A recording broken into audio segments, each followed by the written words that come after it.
نماز بعد میں، روزہ بعد میں، زکات بعد میں، حج بعد میں، صدقات بعد میں، خیرات بعد میں۔ پہلے قوم کو اس دلدل سے نکال، قوم کو شرک کے اندھیروں سے نکال۔ اللہ ولی الذین آمنوا یخرجہم من الظلمات الی النور والذین کفروا اولیاؤہم الطاغوت یخرجونہم من النور الی الظلمات۔ قوم کو ان اندھیروں سے نکالنا ہوگا، قبر کے اندھیروں سے، درباروں کے اندھیروں سے، آستانوں کے اندھیروں سے، ان مجاوروں کے اندھیروں سے اس قوم کو نکال کر اللہ کا قرآن سنانا ہوگا۔ یہی منہج سلف ہے، یہی انبیاء کا پیغام ہے، یہی نجات کا راستہ ہے، یہی اصلاح کا طریقہ ہے۔ جب ان کی توحید کھری ہوگی، ایک سجدہ کرنے کے بعد اگر دنیا سے چلے گئے، موت ان کو آ گئی، رب محمد کی قسم ان کا ایک سجدہ قبول کر کے اللہ انشاءاللہ ان کو جنت کا مالک بنا دیں۔ نوح علیہ السلام کی قوم کو یہی پیغام ہے۔ نوح علیہ السلام کی قوم کے چند افراد مسلمان ہوتے ہیں۔ وَإِلَىٰ عَادٍ أَخَاهُمْ هُودًا، نئی قوم کو لے آیا، مالی کریم نے زمین کو بسا دیا۔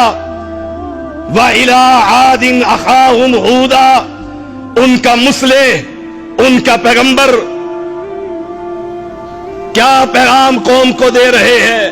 قَالَ يَا قَوْمِ اعْبُدُوا اللَّهَ مَا لَكُم مِّنْ إِلَٰهٍ غَيْرُهُ، اے میری قوم، عبادت صرف ایک رب کریم کی ہوگی، سجدہ صرف ایک رب رحیم کو ہوگا، نظر صرف ایک رب کریم کے لیے ہوگی، نیاز صرف ایک رب کریم کے لیے ہوگی۔ قال یا قوم اعبدوا اللہ ما لکم من الہ غیرہ افلا تتقون۔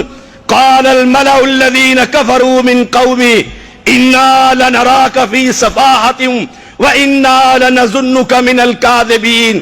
قَالَ يَا قَوْمِ لَيْسَ بِي سَفَاهَةٌ وَلَكِنِّي رَسُولٌ مِّن رَّبِّ الْعَالَمِينَ أُبَلِّغُكُمْ رِسَالَاتِ رَبِّي وَأَنَا لَكُمْ نَاصِحٌ أَمِينٌ۔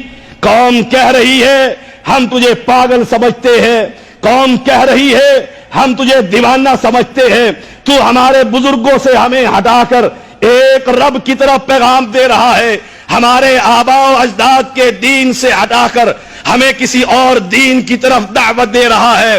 جیسے آج امت محمدیہ کی اکثریت کہہ دیا کرتی ہے ہمارے باپ دادا کا دین ہے، ہم سید ہیں، اہل بیت ہیں، آل رسول ہیں، ہم اپنے باپ دادا کے مسلک کو نہیں چھوڑتے، اگر وہ چلے گئے جہاں پر ہم بھی انہی کے پیچھے جائیں گے۔